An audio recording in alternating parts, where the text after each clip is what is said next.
Muy importante lo que pasó ayer en la convención de la Unión Cívica Radical. ¿Por qué muy importante? Por la expectativa que había. ¿Qué expectativa? De cambio. ¿Y qué es lo que hizo esa convención? No cambió nada. La verdad es que no cambió nada. Nosotros teníamos una expectativa, porque evidentemente el fracaso de Cambiemos, que algunos dijeron que no era un fracaso, sino que no habían obtenido los resultados. El fracaso de Cambiemos es contundente porque cualquier observador objetivo que mire los números del INDEC va a observar que el fracaso es rotundo. Ahora mismo tenemos una caída en picada en la venta de coches, por ejemplo, ¿sí? Entonces, los patentamientos de 0 kilómetros están cayendo el 58,8%. A ver, muchachos, es un fracaso, no demos vuelta. Y mucho más cuando, como decíamos ayer con Daniel, el presidente dice: júzguenme por la pobreza, es decir, por cuánto nos hemos acercado a pobreza cero. Estamos acercándonos a pobreza 40, es decir, que pobreza cero. Júzguenme por cómo bajo la inflación, que este año habían prometido iba a ser del 5% y va a estar en el 45%, 9 veces más. Le erró por 9. La cosa más sencilla del mundo. La cosa más sencilla, que le iba a bajar, que no era ningún problema. Entonces el fracaso es contundente. Lo que hace la Unión Cívica Radical, yo creo, es que el sector que está más prendido del gobierno, es decir, digámoslo, que toma de la teta del Estado, eso no quiere moverse. Dicen: ¿a dónde vamos a ir? En otro lado no nos van a aceptar, no tenemos mejores posibilidades, y no pensemos en el país, es lo que creo yo. Pensemos en nosotros. Y nosotros, como estamos viviendo de estos cargos, nos mantenemos en estos cargos. Y ahí están. Entonces,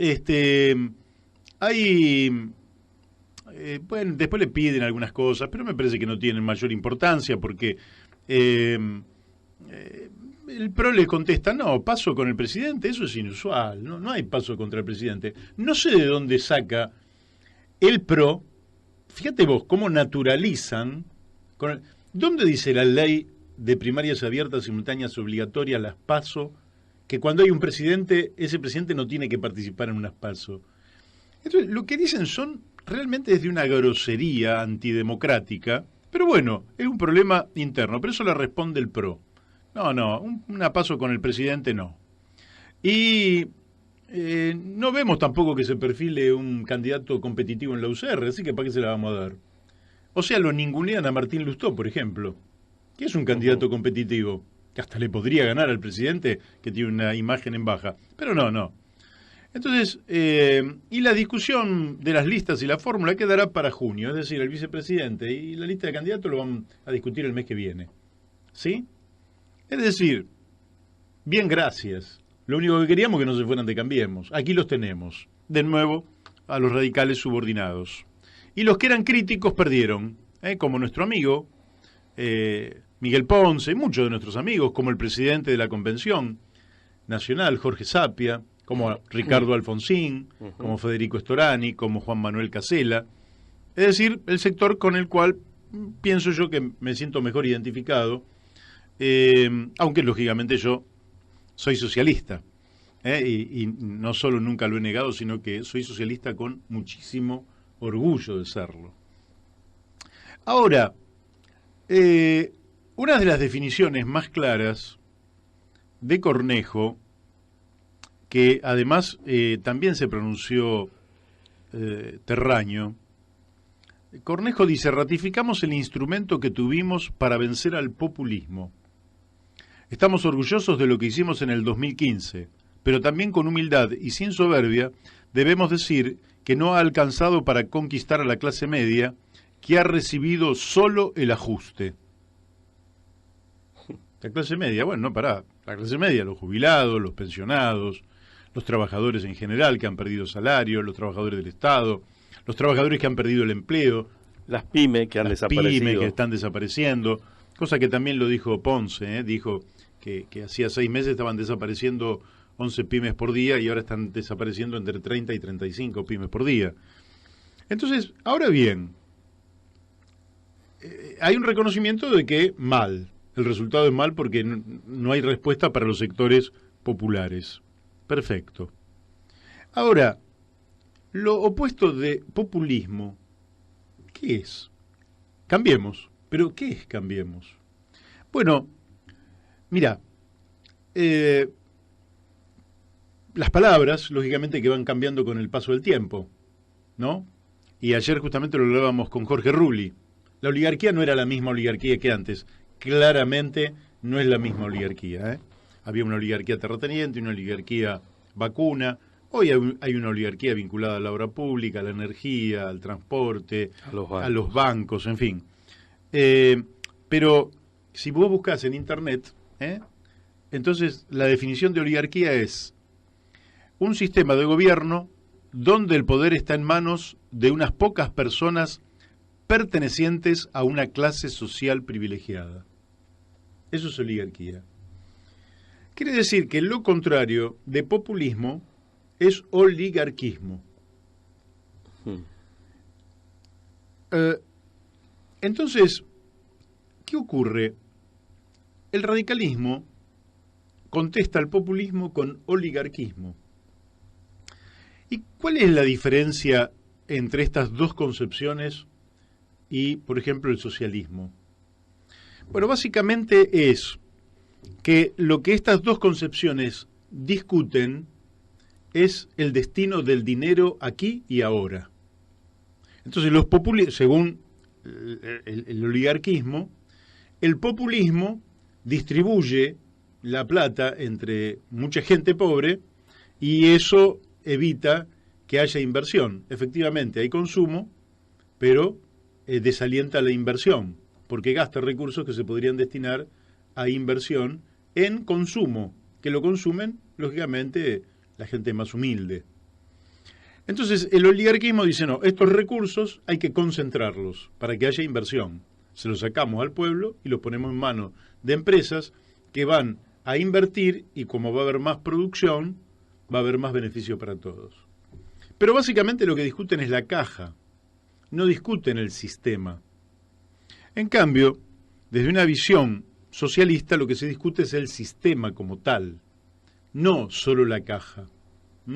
La caja tiene que ser parte de una comprensión sistémica del problema y luego se resuelve el problema de la caja con los valores de la justicia social, pero también del progreso económico, para lo cual hay que tener planificación estratégica. Esta es la diferencia. El hombre que más hoy se asemeja a lo que nosotros pensamos, podría ser, es discutible, pero a mí me parece, es Roberto Labaña, donde él dice, consumo, inversión y exportaciones no son términos contradictorios, son términos complementarios y pueden dar origen a un círculo virtuoso. Pero volvamos a populismo y oligarquismo. Entonces, lo que nosotros estamos viviendo es una disputa falsa desde el punto de vista sistémico, si lo que queremos cambiar es el sistema, pero verdadera si de lo que estamos diciendo es quién se queda con la plata. Sí, yo te agregaría otro matiz en este análisis que estás haciendo vos, ¿no? Se habla también, o se tira muy livianamente el término proyecto de nación, proyecto político. La sensación que yo tengo es que en la Argentina hemos vivido dos grandes proyectos que se ejecutaron. Uno fue el de la generación del 80 en el siglo XIX y el segundo gran proyecto fue el peronismo. Proyectos, digo, con planificación, que han impactado en el desarrollo del país. Nos gusta más una forma o la otra, pero han sido proyectos estructurados. Después hubo antiproyectos, o sea, hubo acciones para desarmar fundamentalmente lo que fue el proyecto peronista a partir de la dictadura del 76. Y la Argentina no ha logrado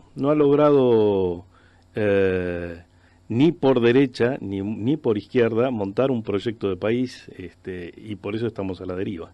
Claro, ¿por qué? Pues yo creo que lo que se viene imponiendo desde hace mucho tiempo es un proyecto neocolonial en la Argentina. Claro, pero no es un proyecto de los argentinos. Claro, es un proyecto para hacer de la Argentina una factoría.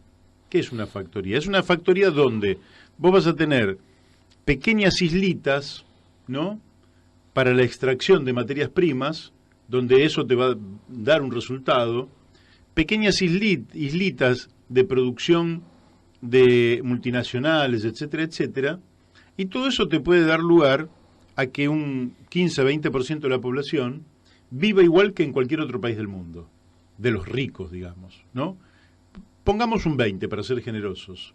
Quiere decir que unos 10 millones de argentinos podrían estar viviendo como se vive en Alemania, en Francia, en Estados Unidos, en España, en fin, está viviendo en un gran nivel. El problema es que te quedan prácticamente cerca de 40 millones de habitantes que van a empezar a decaer porque no tienen forma de integrarse, porque el proyecto neocolonial, el proyecto de la Argentina Factoría, es un proyecto desintegrado, es un proyecto deshilachado, es un proyecto cuyo interés de ese capital es vaca muerta, es el litio, es el petróleo, son los bancos, son áreas nada más de negocios. No les interesa el país, no les interesa su pueblo, no les interesa y es lógico que así sea. ¿Por qué? ¿Y por qué le tienen que interesar? A ellos lo que les interesa es que la Argentina se subordine a sus deseos, y si lo hace voluntariamente, mucho mejor. Cuando hablamos de oligarquismo, lo que estamos hablando, además de la disputa por la caja, es la subordinación política al neocolonialismo, que se ejecuta en forma visible, práctica, evidente, a través del Fondo Monetario Internacional. El Fondo Monetario Internacional es el instrumento que tienen los países centrales, en particular Estados Unidos, para diseñar las economías subordinadas, dependientes, periféricas, subdesarrolladas, para que se pongan al servicio de los Estados Unidos. Bueno, no está mal que eso se hacía. Por ahí alguna persona argentina diría, me gustaría subordinar a la comunidad europea, a China y a Estados Unidos a los intereses de la Argentina. Pero eso no es posible porque hay una relación de poder que no te lo permite. Pero sí de Estados Unidos hacia estos países que funcionamos como semicolonia. ¿Por qué como semicolonia? Porque nos permite, el centro del sistema, nos permite elegir a nuestros gobernantes. Pero no somos un país de soberanía plena, de independencia plena, y sobre todo cuando quienes gobiernan son el oligarquismo. Después, en la segunda hora, voy a dar mucha información material sobre por qué digo que es el oligarquismo, cómo se diseña la Argentina, por qué hay ganadores y por qué hay perdedores. Entonces, si hoy la contradicción está entre el populismo y el oligarquismo, evidentemente lo que está haciendo la Unión Cívica Radical es favoreciendo al oligarquismo para que se perpetúe en el poder. A sabiendas, porque ellos, los radicales, fueron la causa contra el régimen, a sabiendas que el régimen, que son ellos en este momento, está por perder la elección. Lo más probable es que el régimen pierda la elección de la mano de Cambiemos. Pero ¿qué ocurre? Oh, sorpresa.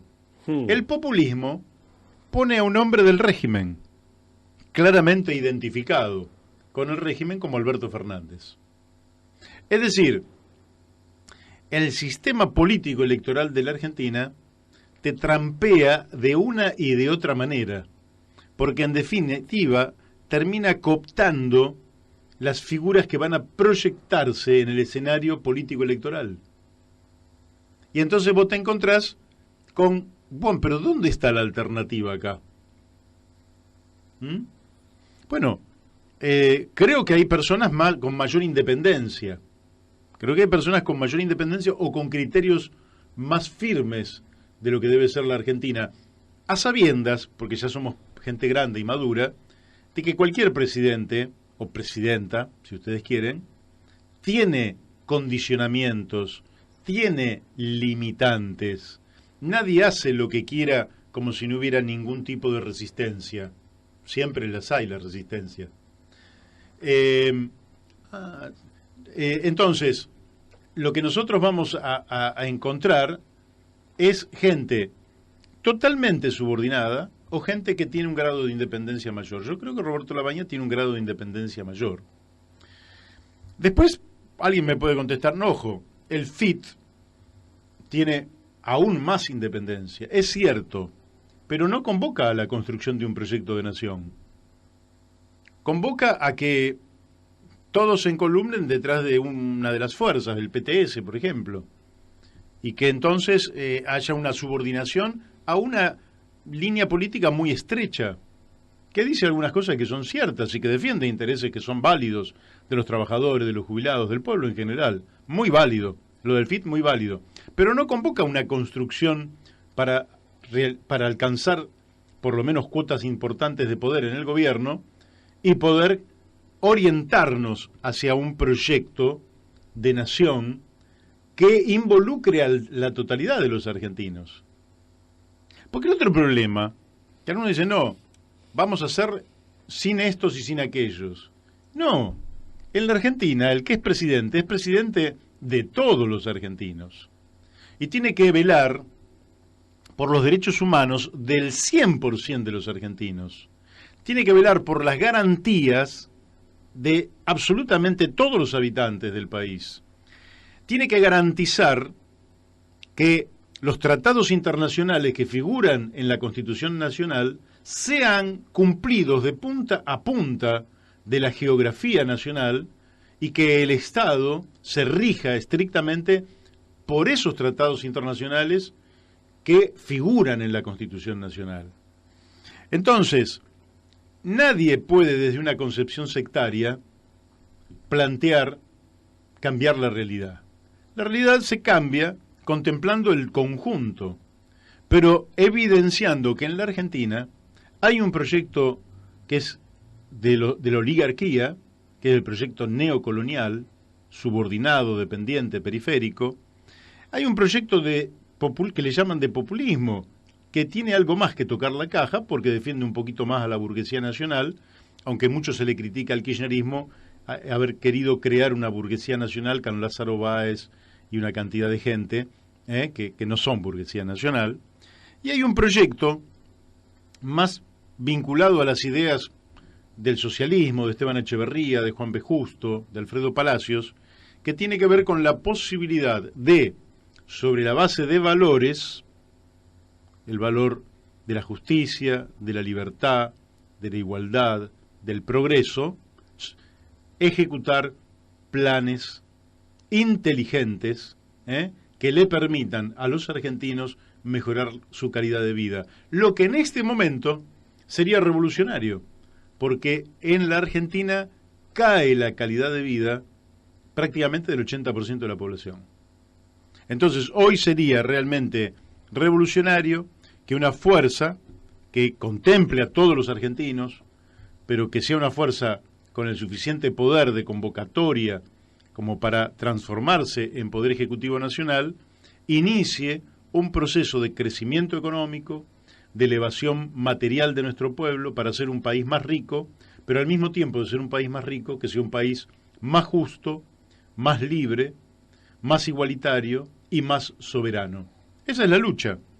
Lamentablemente creí que el radicalismo iba a inclinarse por este lado, porque tiene muchos elementos que se podrían inclinar por este lado, pero terminó inclinándose por el lado del oligarquismo. Pelear contra el populismo de la mano del oligarquismo no le veo beneficio alguno.